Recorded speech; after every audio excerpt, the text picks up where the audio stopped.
কলেজের টিচার হিসাবে আমাদের যেটা মনে হয় যে আমরা যখন পড়াচ্ছি একটা ছেলে বা মেয়েকে, সেখান থেকে যদি সাকসেস না আসে তাহলে খুব সমস্যা, এবং সাকসেসটা আসবে তখনই যখন পরীক্ষা ব্যবস্থাটা সঠিকভাবে হবে। এবং এই পরীক্ষা ব্যবস্থা যদি দিনের পর দিন ঠিক না হয়, তাহলে যে সমস্ত যোগ্য চাকরি প্রার্থীরা রয়েছে তারা তাদের যোগ্যতা হারাচ্ছে। এই যে তারা এতদিন ধরে ঠিকঠাক করে প্রিপারেশন নিচ্ছে, পড়াশোনা করছে, তারপর যদি কেউ টাকা দিয়ে চাকরি কিনে নেয়, তাহলে তাদের সাথে যে লাঞ্ছনা হচ্ছে, বঞ্চিত হচ্ছে তারা, এটা বলার অপেক্ষা রাখে না।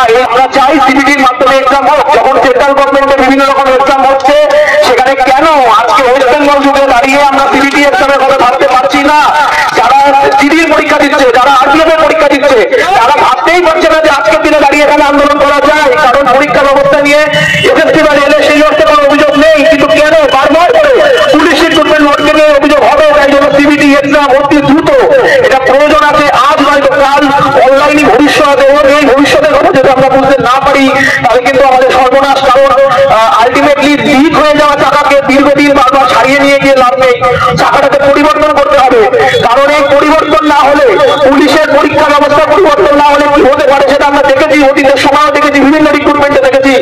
কারণ অফলাইন সিস্টেমটা থাকলে গাফিলতি থাকবেই। এই জন্য আমরা চাইছি অনলাইন সিস্টেম, যে অনলাইন সিস্টেমের মধ্যে দিয়ে কারোর কোনো অভিযোগ থাকবে না, যারা সঠিকভাবে প্রিপারেশন নেবে তাদের হাতে চাকরি উঠবে। কারণ আমরা চাই যোগ্য নিয়োগ, যাতে যোগ্য চাকরি প্রার্থীরা কোনো অবস্থাতেই পিছিয়ে না পড়ে, সেই জন্য আমাদের আন্দোলন চলতে থাকবে। তো বাকিদেরও আমি আস্তে আস্তে বলার জন্য বলবো, ছাত্রছাত্রীরাও বলুক, সবাই বলুক, সন্দীপ বলুক।